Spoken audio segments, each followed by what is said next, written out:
Good morning, dear students. How are you? Okay तो आज हम लोग जो है एक नया वायरस रोग के बारे में पढ़ेंगे जिसे HIV कहते हैं। HIV और इसके द्वारा होने वाले रोग को एड्स कहा जाता है। ठीक है, ads acquired immuno deficiency syndromes, ये रोग का नाम है और जिसके द्वारा, जिस वायरस के द्वारा ये रोग होता है उसे HIV कहा जाता है, अर्थात ह्यूमन इम्यूनो डिफिशियंसी वायरस। ठीक, तो ये वायरस यानी HIV जो वायरस है वो रेट्रो वायरस है। रेट्रो वायरस का मतलब इसमें रिवर्स ट्रांसक्रिप्शन होता है। रिवर्स ट्रांसक्रिप्शन का मतलब, वैसे आपने पढ़ा होगा कि जो प्रोटीन का संश्लेषण होता है उसमें जो केंद्रक में DNA होता है, DNA से RNA mRNA बनता है, इसको ट्रांसक्रिप्शन कहा जाता है। ठीक है, लेकिन इस वायरस में RNA पाया जाता है तो इस RNA से पहले DNA बनता है, फिर उस DNA से mRNA बनता है। तो इसको यानी कि जो RNA से DNA बन रहा है इसको रिवर्स ट्रांसक्रिप्शन कहा जाता है। ठीक, तो ये HIV जो है ये क्या है? रेट्रो वायरस है। ये जो है हमारे शरीर के श्वेत रुधिर कणिकाओं अर्थात लिम्फोसाइट पर आक्रमण करता है। यह लिम्फोसाइट जो श्वेत रुधिर कणिका है यही शरीर की प्रतिरक्षा तंत्र की स्थापना करता है। प्रतिरक्षा तंत्र की स्थापना करता है, ये इसी पर आक्रमण करता है। ये कैसे प्रतिरक्षा तंत्र की स्थापना करता है? वैसे लिम्फोसाइट दो तरह के होते हैं, एक को TH या T4 कहा जाता है। TH का मतलब ये जो है बोन मैरो में बन करके, और ये दो स्थानों पर इसका डिफरेंशिएशन होता है। एक अगर थाइमस ग्लैंड में डिफरेंशिएशन होता है तो उसे TH या T4 लिम्फोसाइट कहते हैं, और दूसरा प्रकार का जो लिम्फोसाइट बनता है उसे, उसका जो डिफरेंशिएशन होता है वो प्रेयर्स पैचेस या टॉन्सिल्स में होता है डिफरेंशिएशन, उसे TB लिम्फोसाइट्स कहा जाता है। ठीक, ये लिम्फोसाइट T4 लिम्फोसाइट या TH लिम्फोसाइट प्रतिरक्षा तंत्र की कैसे स्थापना करता है? तो ये T4 लिम्फोसाइट एक प्रकार का रासायनिक उत्प्रेरक पदार्थ स्रावित करता है जिसको साइटोकाइंस कहा जाता है। साइटोकाइंस, ये साइटोकाइंस दूसरी कोशिकाओं को प्रतिरक्षा प्रोटीन बनाने के लिए उत्प्रेरित करता है। ठीक, और ये HIV जो है इसी T4 जो है कोशिकाओं को नष्ट करती है, इसलिए शरीर की प्रतिरक्षा तंत्र खत्म हो जाती है, कमजोर हो जाती है और खत्म हो जाती है, जिससे एड्स का रोग उत्पन्न होता है। ठीक। इतनी बात समझ में आ गई। तो अब जो है HIV की जानकारी कैसे हुई, अर्थात HIV की खोज कैसे हुई। ठीक है, तो HIV को पहले HIV नाम नहीं दिया गया था, ये विभिन्न नामों से खोजा गया था। तो सबसे पहले सन 1983 में पेरिस के पास्चर संस्थान के वैज्ञानिक लुक मॉन्टेग्नियर ने इसकी खोज किया था, लेकिन इसका नाम HIV नहीं रखा, LAV यानी इसका नाम जो है उन्होंने लिम्फो एडिनोपैथी वायरस रखा था, यानी लिम्फो एडिनोपैथी वायरस LAV नाम दिया था। ठीक है, क्या नाम दिया था? LAV, lympho adenopathy virus. इसी तरह से 1984 में अमेरिका के नेशनल इंस्टीट्यूट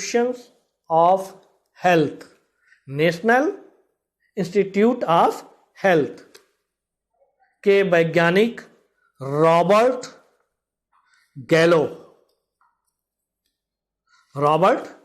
गैलो ने इसकी खोज की, लेकिन इसका नाम उन्होंने human T cell lymphotropic virus third नाम दिया था। Human T cell lymphotropic virus third नाम दिया था, यानी कि HTLV नाम दिया था इसे। ठीक है, और फिर जो है 1986 में इन दोनों खोजों के आधार पर international committee of virus nomenclature, जो वायरसों के नाम का नामकरण करते हैं, क्या कहते हैं इस संस्था को? International committee of virus nomenclature ने 1986 में इसका नाम HIV दिया। HIV नाम दिया। HIV नाम इसलिए दिया गया क्योंकि ये मानव में इम्यूनो डिफिशियंसी का कार्य करते हैं ये वायरस, इसलिए इसका नाम HIV नाम दिया गया। ठीक, और इस वायरस के बाद जो प्रतिरक्षा तंत्र कम हो जाती है, उसके कारण जो लक्षण शरीर में डेवलप होते हैं, उसी को एड्स रोग का नाम दिया गया, डिजीज का नाम एड्स दिया गया। हाँ, तो ये वायरस का चित्र है। इसके माप जो होती है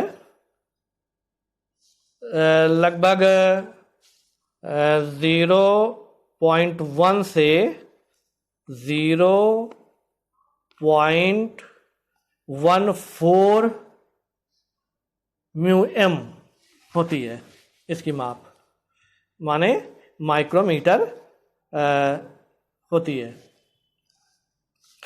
ये जैसा कि हमने बताया कि ये रेट्रोवायरस है, इसमें RNA होता है, RNA।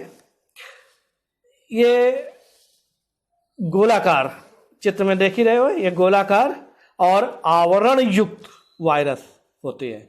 वायरस दो तरह के होते हैं ना, आवरण युक्त और आवरण विहीन। तो ये आवरण युक्त वायरस होता है। और इस वायरस के संरचना में मुख्य 3 भाग होते हैं। ये जो इतना पूरा भाग है ये केंद्रीय कोर कहलाता है, इतना। और फिर ये इसका मध्य जो कैप्सिड कहलाता है, कैप्सिड। और फिर इसका ये सबसे बाहरी भाग जो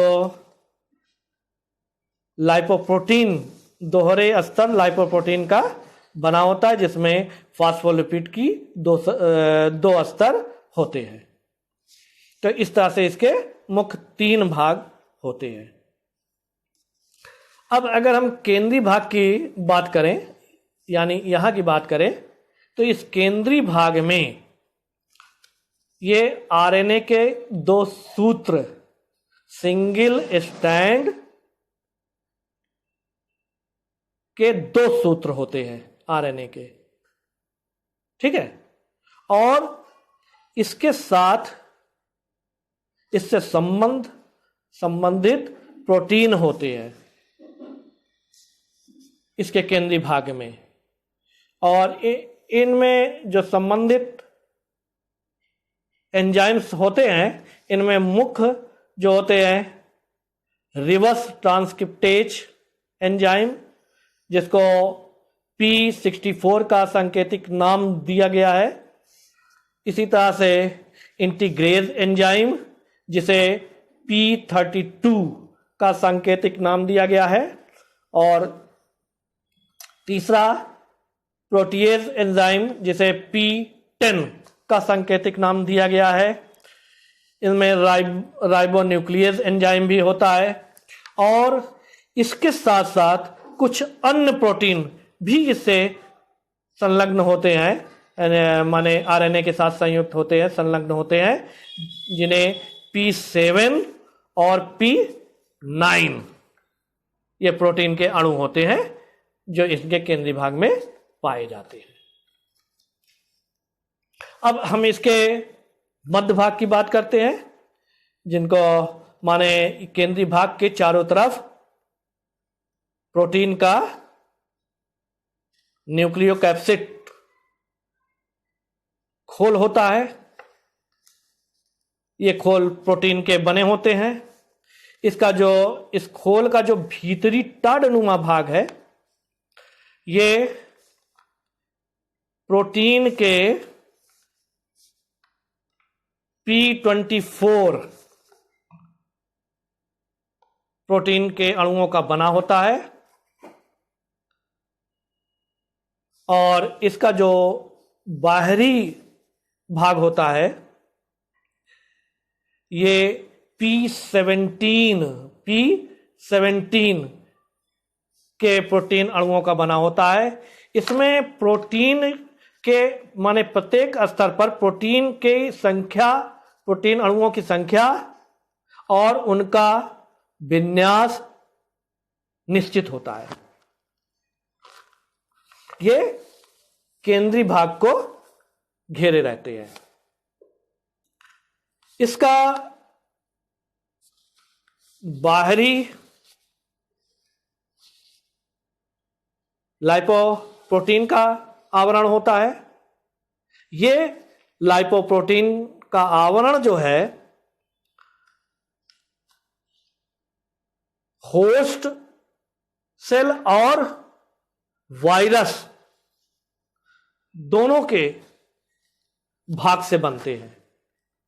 ये होस्ट सेल और वायरस दोनों के भाग से ये लाइपोप्रोटीन का आवरण बनता है। इनमें फास्फोलिपिड के दोहरे स्तर होते हैं। ये जो दिखाया गया है, दोहरे स्तर होते हैं फास्फोलिपिड के, और इनमें प्रोटीन के अणु होते हैं।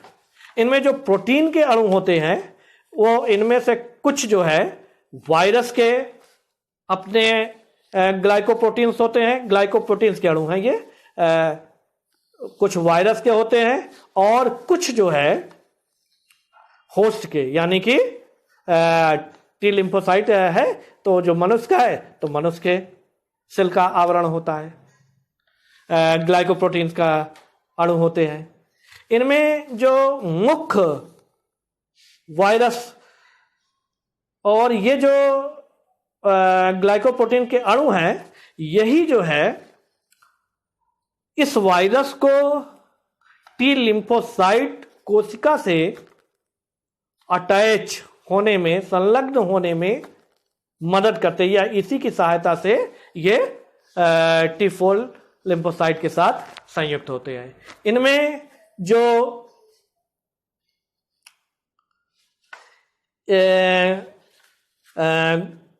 नौबदार खूंटी नुमा संरचना होती है, इसे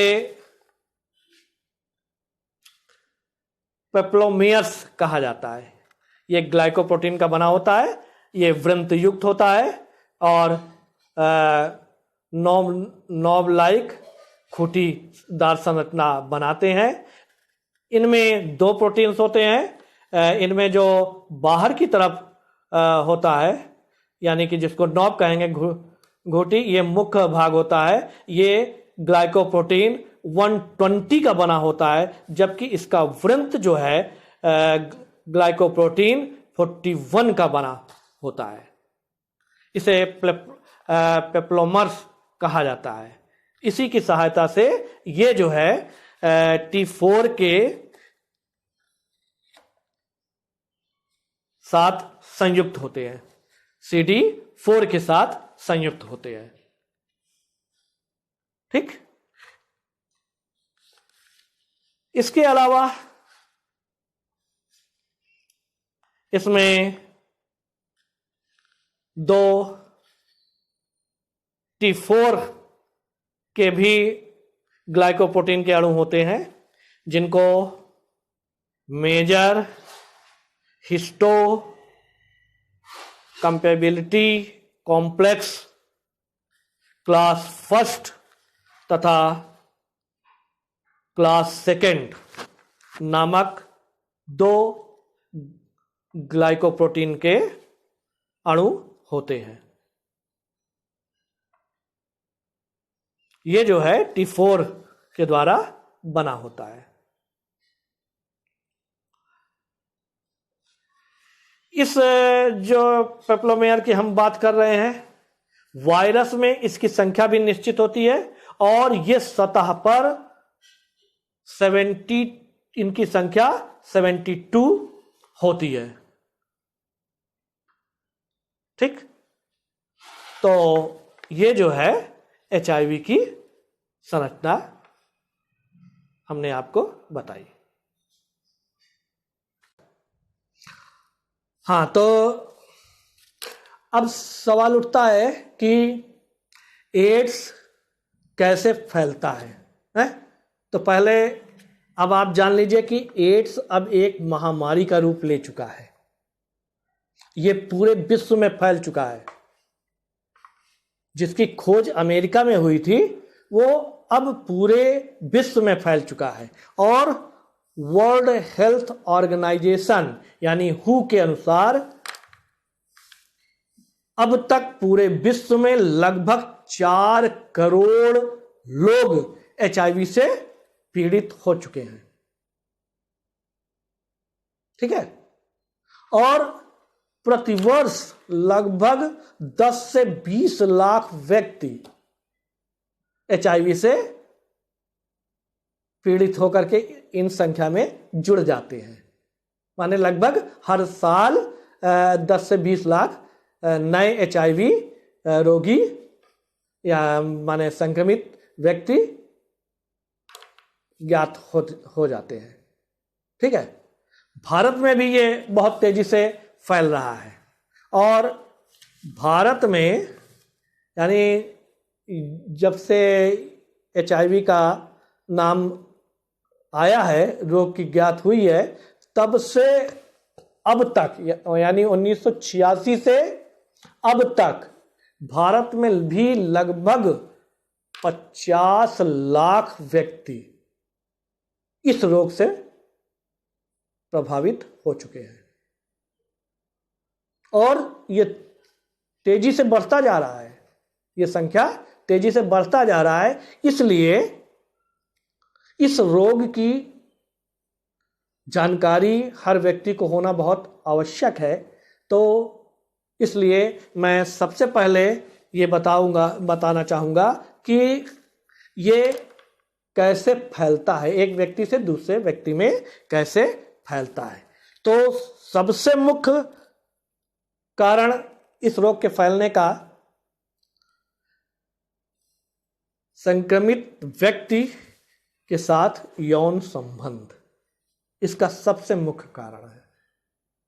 क्या है? नंबर 1, संक्रमित व्यक्ति के साथ यौन संबंध।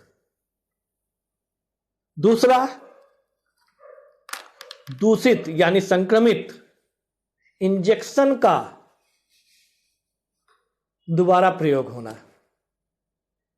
दूसरा इसका मुख्य कारण है। संक्रमित इंजेक्शन का प्रयोग होना, यानी संक्रमित इंजेक्शन के द्वारा भी ये एक दूसरे से फैलता है। तीसरा,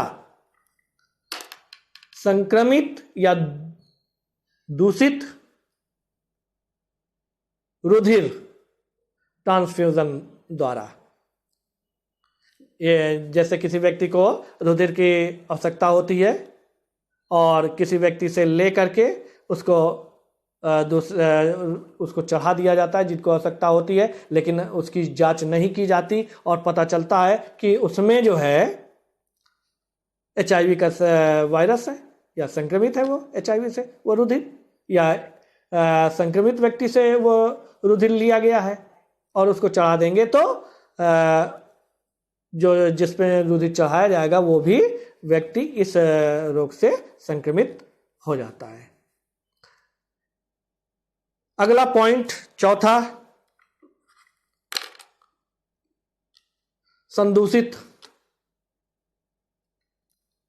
व्यक्ति का अंग दूसरे व्यक्ति को प्रतिरोपण कर देना, प्रत्यारोपण कर देना, इससे भी व्यक्ति HIV द्वारा संक्रमित हो जाएगा। पांचवा कारण, कृत्रिम वीर संचयन द्वारा, और छठा कारण, प्रसव के समय माता जो कि संक्रमित हो उससे संतान को ये रोग या ये वायरस प्राप्त होते हैं। इस तरह से ये दिन प्रतिदिन मनुष्यों में ये रोग तेजी से फैलता जा रहा है। अब सवाल उठता है कि संक्रमित व्यक्ति में ये कौन कौन से लक्षण दिखाई पड़ने लगते हैं। तो इसके लक्षण पर हम चर्चा कर लेते हैं। तो लक्षण में नंबर 1, सबसे पहले लगातार बुखार होगा। संक्रमित व्यक्ति में लगातार बुखार होगा। दूसरा, इसमें लगातार दस्त लगना, बार बार उसको दस्त होगा। तीसरा,